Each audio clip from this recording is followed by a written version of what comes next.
Hello, good morning. It's Edna Keep here today with Free Coaching Friday. And today we're going to talk about what a hard money lender is and when you should use them, when you shouldn't use them, and what to watch for, because there's a lot of scams out there, and people need to know some of the pitfalls, some of the language to listen for, and that sort of thing.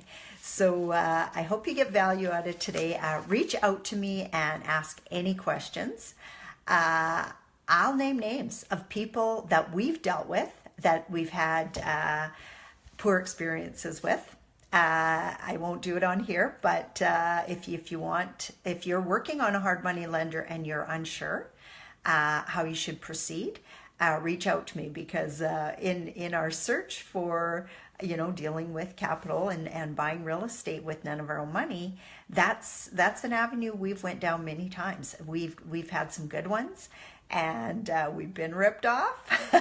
So my experience should be able to save you some money too, I'm hoping. So I had some really good comments back this week about Mindset Monday. Had a lot of people say that they use it every Monday to get motivated, and it's really powerful for them. So thank you so much for sharing that with me. I really like to hear that, because you just never know what the impact you're making until you hear from different people what it means to them to be hearing that every Monday morning. So good morning. We got some people hopping on here. So we got good morning, Amanda. Good morning, Calvin. Good morning, Juanita. Good morning, Jason. So as I was saying, we're going to talk today about hard money lenders for your real estate deals, when to use them, what it is exactly, because not everybody knows what hard money lender is. In real estate, you'll want to get to know that. There are a lot of good hard money lenders out there, and there's a lot of bad ones. There's a lot of scams out there. So today I'm going to talk to you about some of the things to watch for. So you'll learn a lot today, and it has a potential to save you a ton of money. So just be aware of that. So many people just getting into real estate aren't familiar with the term of even what a hard money lender is. They might think it's some kind of back alley transaction, but it really isn't. It's really legit.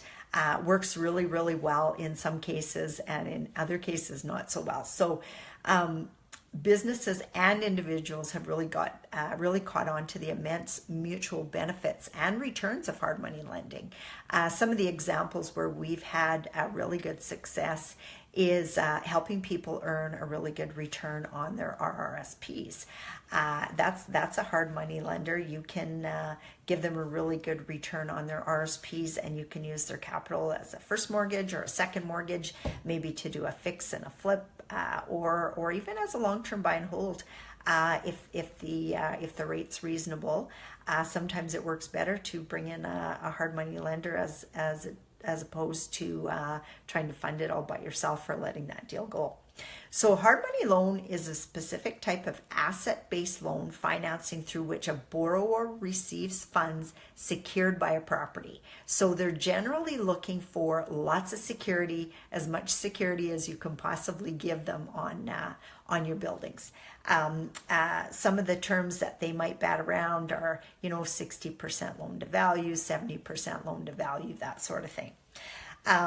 They're typically issued by private investors or even companies. We've used different companies as hard money lenders. One of the examples that I'll give you right now is we are working on a property that was going into foreclosure. It's a modular home that is and it was left. It was built but left without proper. I'm not sure, shingling or something on the top, so that water leaked in and caused a lot of mold inside. Now, I know a lot of people are scared of mold, but we've had inspectors in there. We know what it takes to remediate something like that. So we brought in a hard money lender to fund that deal for us. So what we did is we got it for a certain price.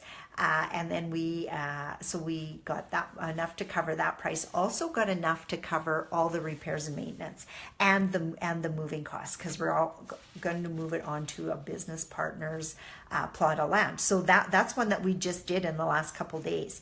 When I tell you it's real, it's real. Lots of people are interested in earning a good return on their money, as opposed to even being part of your deal. So don't ever forget that.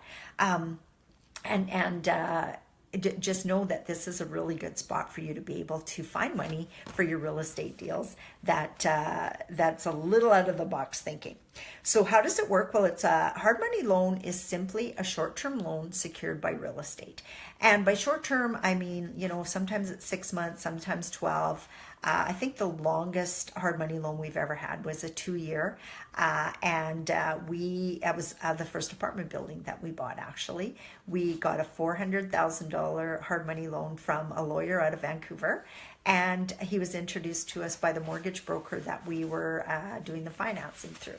So mortgage brokers are one of your most legitimate sources, but not always. So we're going to get into that a little bit later. They're funded by private investors or a group of investors. It's not always just one, as opposed to conventional lenders such as a bank or credit union. Now, some people get offered, well, we'll do a 90% or 100% vendor take back on a property. That's something to be a little leery about if somebody's offering you 100% vendor take back. First of all, your building might not be able to afford it. So know that. Analyze the numbers. Don't think just because you got a 100% vendor take back that's going to be a good deal. So really know your numbers, work your numbers in on what that vendor's looking for, so you know. The terms are usually around 12 months, but the loan term can be extended to longer. Like I know cases where it's been 2 to 5 years. Now, again, be careful with that, because we've actually been able to buy properties that went into foreclosure because the hard money was costing too much. So you have to be really, really careful with that. Know your deal, know your risk, and all that kind of stuff. So who is a hard money lender? Well, hard money lenders, private companies or individuals who lend out capital to fund real estate deals. It actually also works for businesses.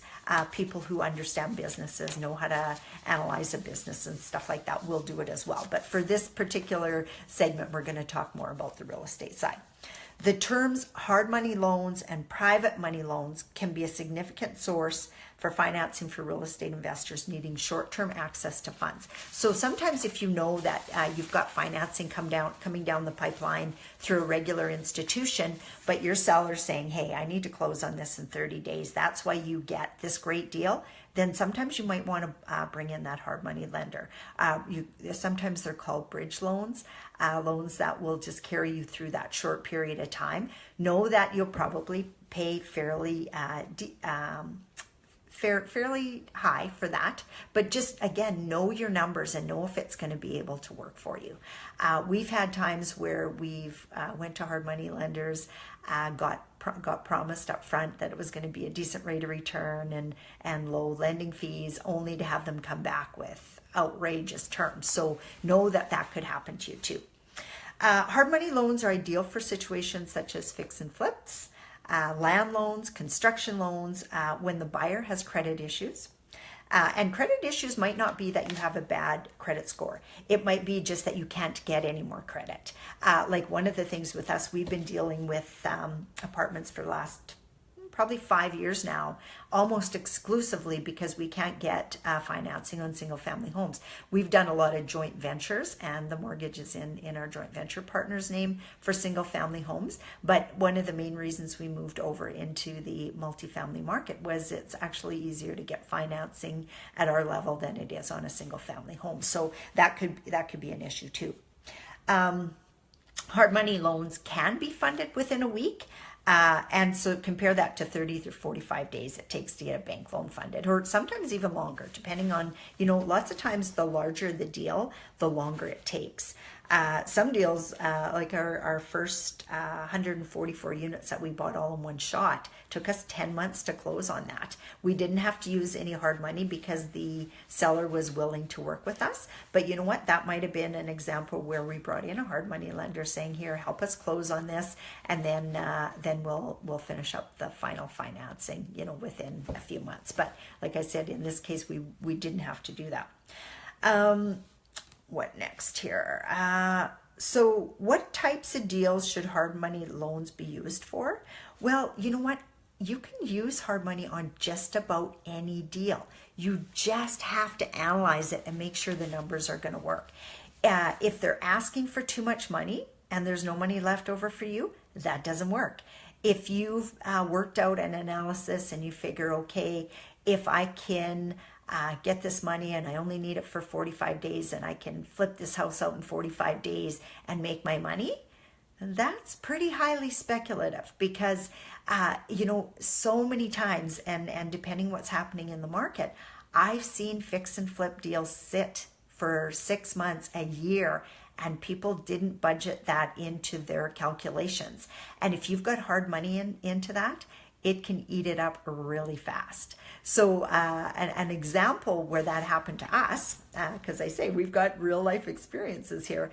The first apartment building we ever bought was a 24 unit, and the rents were so low that the lenders would only, like the bank lenders would only give us 50% loan to value on the property. And we bought it at $75,000 a door in 2008. So you know what prices have went up to since. So we knew, or we figured we knew what was going to happen in the market. We had a realtor working with us who felt like we could condo convert this building and sell it out as individual condos, make a really healthy profit. So we got actually a bunch of private lenders together, paid out a really great rate of return, and we had a hard money lender. That was the first time we'd used an outsider that was brought to us through a mortgage broker. It was $400,000. I believe we paid him some points up front, like 1 or 2% of the loan of the $400,000. And then we paid 12% interest. And it was a year or two, I can't even remember exactly. In a while, then we brought in some private money that paid out part of the hard money loan because one of the investors didn't want to be in longer than, I think, the original 1-year term. So we paid him out, brought in another private investor. Now, the challenge that happened to us with that building is the city of Regina put a moratorium on how many buildings could be condo converted because there had been a bunch before us. And so we were one of the very last buildings allowed to condo convert before they put that moratorium and said nobody else could do it. Now, what that did for us is we felt like we were really lucky being able to be one of the last ones in, but what happened is there was too many condos for sale at the time, so we couldn't sell the way that we wanted to. So we ended up, it took us 3 years to pay out all our private money before we could get regular financing.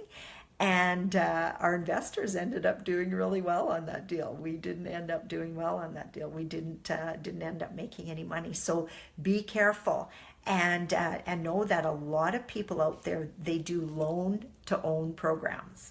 So keep that term in the back of your mind when people are offering you a deal that sounds too good to be true. Because that's what they do. If you're so eager to get this deal done that you agree to anything, thinking, oh, I can do this and I can do that and I can do this, and you don't think about the things that could go wrong that have nothing to do with what you're even thinking today. Like with us, the moratorium coming down from the city was foreign language to us. We didn't even know that could happen because we were brand new investors. So again, another part of being part of a group of people that are seasoned, have been around the block, and know some of the things that can happen out there. Interest rates and points are charged by hard money lenders. They will vary from deal to deal. Like I said, when the very first official hard money lender we had actually charged, he was a lawyer, And so he'd done many of this. He'd done many real estate transactions. He was a real estate investor, and he loaned out at 12% because he knew there was a lot of value in the building. He didn't feel like, he felt like if he had to foreclose, there was a lot of value left on the building. Now, just so you know, we got them paid out. Everything was good, and we actually stayed in touch with that guy because he taught us a lot while we were working with him, which was really nice. And within a couple years, he actually brought us a deal back because he had did a hard money loan for a whole building in Saskatoon, and couldn't get his money out of them. Again, I think was one of those cases where they didn't analyze it properly. And like I said, this lawyer knew. He knows how to analyze buildings, but I'm not really sure of all the details. All I know is he brought it to us saying, geez, would you be able to rescue these guys? You were able to pay us out. These guys aren't paying. What can we do? And we ended up, we looked at the building and stuff, but there wasn't enough upside in it for us to help him out. So I'm not even really sure what happened in the long run, but it can happen to the most seasoned investor. Know that too. It's not just beginners that it happens to. You've done all your analyzing, and I'm not saying this to scare you. I'm just saying this so you be careful. With real estate, there's always going to be risks involved. You have to be able to get through it. Like for example, that apartment deal, if we hadn't been in the right frame of mind and we hadn't made that decision that we were going to do this no matter what, we might have quit. We worked on that building hard for a long time and ended up with no money in our own pocket. But you know what? I call that education expense because you're going to learn one way or the other getting into the real estate world. The cheapest education expense is the one you prepay for. You're working with a coach or mentor or taking training, buying books, that sort of stuff. That's the best education expense. The hardest ones to take are the ones where you put a lot of time and effort into a deal and you don't get anything out. We got an accepted offer on a strip mall early in our career too. I believe that was in 2009, 2010. And we spent money to sit down with a lawyer to draft a limited partnership agreement. And in the long run, didn't get the deal because of an environmental issue. And so again, that cost us $12,000 to just draft that agreement. Again, we chalked it up to education expense. Some people and different clients I talked to, they said, "Oh gosh, if that had happened to me, I'd have just been sick." But you know what? We learned a ton by going through that experience. So set aside money for education expenses because it's absolutely going to happen to you. Interest rates and points. Well, I have seen points as high as actually a recent deal that we were dealing with, which we figured was pretty much of a scam. We got offered 7% on our loan, which our numbers would work. And I believe the points were going to be around 7% or something like that. It worked out. It wasn't great. It was really great for the hard money lenders. It wasn't great, but there was enough loan to value in there that it was worth it for us to work on it. So we worked on it. We got a term sheet back, 7%. Work with us 2 years while we could get done what we needed to do at our end.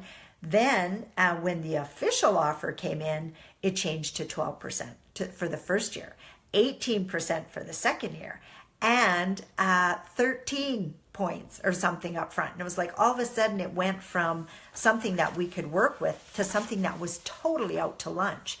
Now what happened in the meantime is they were mortgage brokers, or the fellow I was dealing with was a mortgage broker. I checked him out. He had good marketing material. I had good conversations with him. Sounded like a real legit guy. And but you know what? When they change the terms on you, after you've paid the money to them, that's when it really ticks me off. And my first clue that we were going to get ripped off, because the first guy was actually really good to deal with, but he brings the second guy on to the call and he starts trying to bully us. He is totally being a bully. So those are some of the things to watch for when you're dealing with hard money lenders. If they try to bully you into anything like, oh, you're not smart enough to do this, or you don't know what you're doing, or you didn't read that right, don't take it. Don't take it for a second, because they, I said to the fellow, 7%. Yeah, 7%. Okay, yeah, we can work with 7%. And then the bully guy says, oh, come on, you can read that right. It says plus 7%. Don't you know what a plus sign looks like? You know what? That is bullying. You hang up immediately. People like that are useless. They're bullies. I don't even know how they run a business like that, actually. I'm not going to name names, but anybody wants to know challenges we've had with hard money lenders, or before you're looking at a hard money lender, reach out to me, and I will definitely fill you in on names that have worked with us and that haven't worked with us. That's something that you really need to know. Like, use your sources, use your people that you know, like, and trust, and get to know the people out there who are good at this and who do good business. The other thing is when they're sending you a proposal and there's not good English in there, that's another red flag. Another red flag is even when they're sending emails that don't have proper punctuation or proper, capital letters and stuff like that. That's another red flag to me. A Gmail address is another red flag to me, as opposed to a business. I get reached out to all the time because of the way that I advertise, from hard money lenders. I got reached out to, I have an opportunity just to do some money transfers. Well, what they're asking you to do is money laundering. So be very careful with that, because sometimes these people are really slick and they sound really good and they sound really legit. But if you've ever heard of that Nigerian scam, oh, my uncle died and he put this money in this bank and they won't let me get at it, so I want to use you to get at my money, that sort of thing. Those are all scams. Know that. I got approached not too long ago, right on LinkedIn, because there's a lot of scam artists on LinkedIn. This guy reached out to me and he says, I'm looking for a nice, honest person to help me get my money out of the country. I can't remember what country it was, because my wife is trying to take it from me. And I went, okay, let me get this clear. You're looking for a nice, honest person to help you rip off your ex-wife. Oh, no, it's not like that. He says, it's not like that. She's really trying to rip me off. And, again, and I understand that there's a lot of good business people that have accents, but you know what? Right away, I was, no, you don't understand. I'm legit. I just don't want the government and my wife to get all my money. Well, you know what? That's probably a scam, and if it's not a scam, you're dealing with a thief. So when people tell you they're a thief, because he did, right? He told me he was a thief. He's trying to take it away from his government. He's trying to take it away from his ex-wife. Those are both thieves. If they tell you that they're a thief, believe them. You know what I mean? Believe them. And if you actually in your own mind think, oh, well, they ripped off the last 10 people they dealt with, but they're not going to rip off me, then I say wake up, because they will rip you off. So be very careful. Listen for that language. Ask the questions in many, many different ways so that you can, try to trick them, pretend you're a courtroom lawyer. Like, how often do they ask the same question over and over again in a different way to see if they can trip up their witness? Be that person. You have to, that's what you have to do to protect yourself. How to find a good hard money lender to work with? Well, you know what? Ask your associates, the people that you know. Attend networking meetings, because there's people in those networking meetings that want to meet somebody like you who's a good, honest, hardworking real estate entrepreneur that wants to make money legitimately with their money. And it can be a great partnership. And again, why I always say, if you want to continue in your business and make it a lifelong business, your number one is your investors, whether that's your hard money lenders or whatever. And you know what? Sometimes it'll happen that your investors make money and you don't. But you know what? Suck it up, because it's education expense. It doesn't mean you stop doing what you're doing, but you learn. Every failure you have or every challenge you have teaches you something. Juan says, yeah, I'm receiving 3 emails a day. And you know what? I must get at least 3 emails or somebody reaching out to me on LinkedIn or somebody reaching out to me on Facebook. You have to be really careful. And the number one person to protect you is you. If your gut instinct says something, then don't do it. That's something I teach my students all the time. You know, if you don't feel good about a transaction, there's probably a reason. Listen to your gut and move on. There's tons of good transactions out there to get done, and there's a ton of good people out there. Get to know, just like I say, the best way to get a lawyer is through a referral. Best way to get a hard money lender is through a referral. That doesn't negate you from doing your own due diligence, because I've known of people where things have went well and then they haven't. So still do your own due diligence. Know that there's still things that are still going to happen occasionally, but you do your best to protect yourself. So some of the thing, I got to tell you about actually another way that we got ripped off. So it wasn't anything to do with real estate, but we were looking for a dog, and we wanted a Shih Tzu, because that's the kind that we've had. Our first dog together, Warren and I, was a Shih Tzu Bichon Cross, and such a nice family dog. They love you to pieces. They're small. I like small dogs. They sit on your lap. They're clean. They're non-shedding, because one of our daughters is allergic.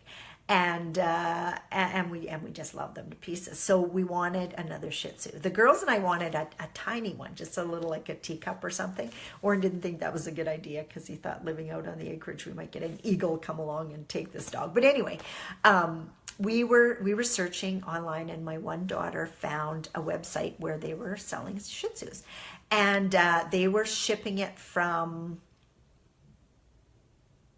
Michigan, I think, was the place. And so there was a cost. I think it was $1,200 for the dog or whatever. And I mean, we've paid that before. It's not unreasonable. And that included shipping and handling, right? To get it to us. They fly it out to us. And they sent us pictures, and they're so cute. And we fell in love, and we sent our money. And then the next day, or even later that day, they said, oh, I guess you need to cover the insurance.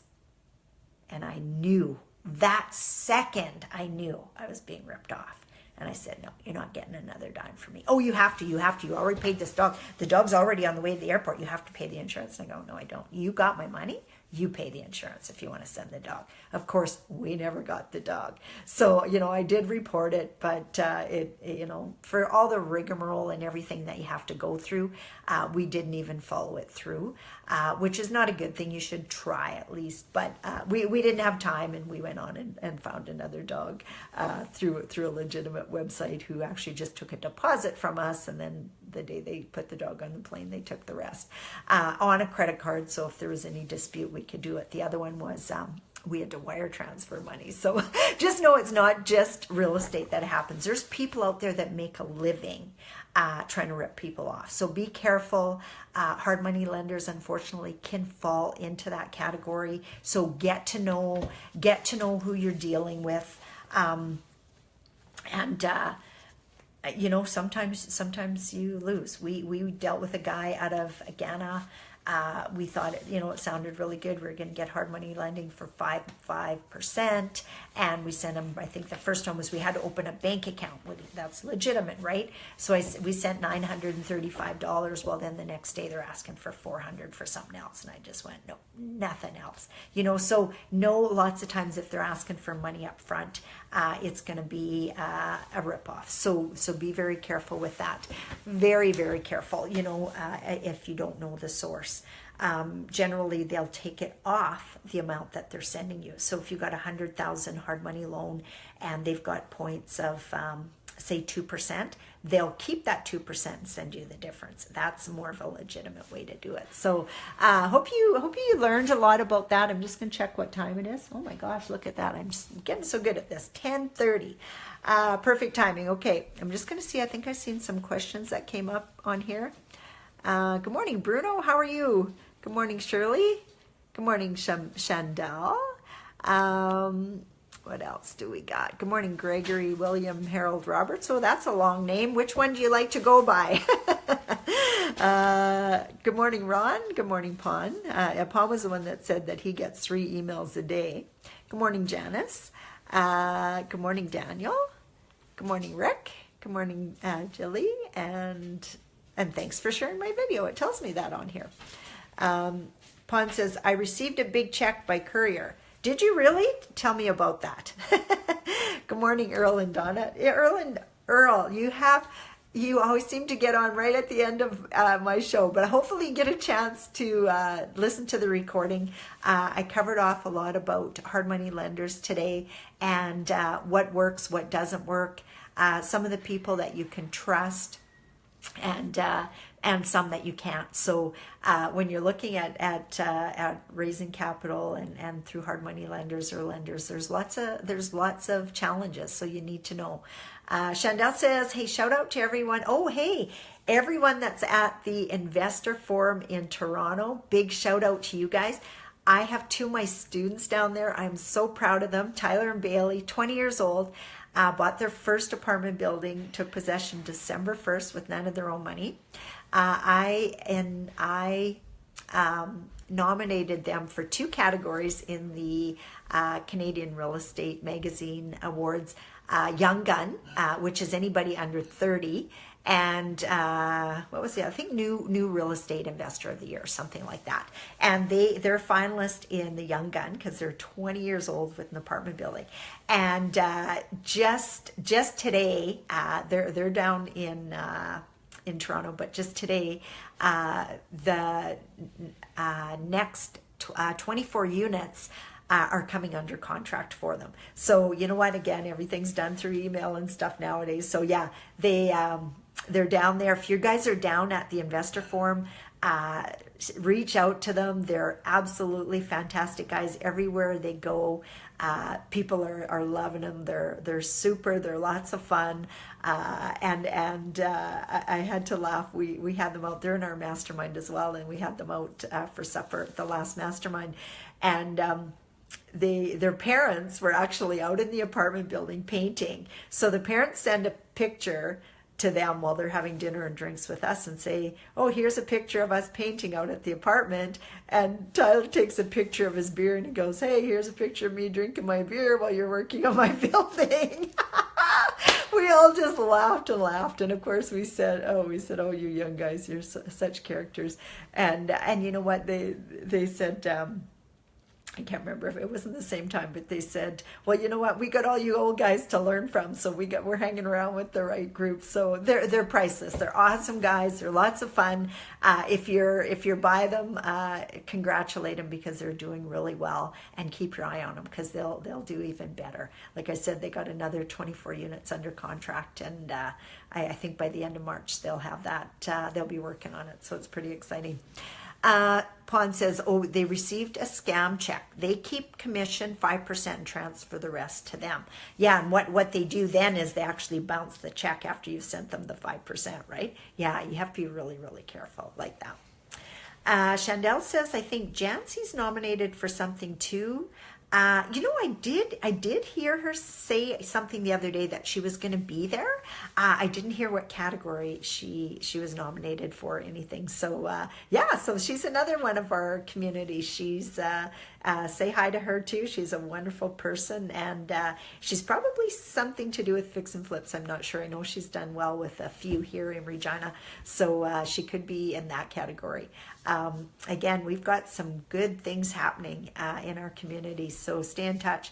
Pon says, where the event is actually in Toronto. The Investor Forum this weekend is in Toronto. It's today and tomorrow, and I think today is kind of all the finalists and stuff, and then tomorrow is a full day of education. So if you haven't ever been to that, I highly recommend going. I've went twice now. A couple years ago, I had one of the clients that was working with me, I nominated her for Inspirational Investor of the Year, Newcomer of the Year, and I know there was 3 categories, and she won all 3 categories, unanimous vote.